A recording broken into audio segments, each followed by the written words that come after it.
কারো ছেড়ে যাওয়াকে দুঃখ বলে ধরে নিও না। অনেক সময় সেটা সামনে এগিয়ে যাওয়ার শক্তি হয়ে দাঁড়ায়। সে চলে যায়, সে আসলে বুঝিয়ে দেয় কাকে সঙ্গে রাখা জরুরি আর কাকে নয়। আঘাত না পেলে মানুষ বাস্তবতা বুঝে না।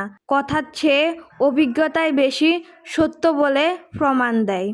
কষ্ট মানুষকে নিজের অবস্থান বুঝিয়ে দেয়, আর নিজের জায়গা না জানলে পথ কঠিন হয়। এই সমাজ অনুভব দিয়ে মূল্য দেয় না। এখানে দাঁড়াতে হলে নিজের পরিচয় গড়ে তুলতে হয়। প্রতিষ্ঠিত হওয়া ছাড়া কথা কেউ শুনে না, আর প্রতিষ্ঠিত হওয়ার পর মানুষ গুরুত্ব দেয়।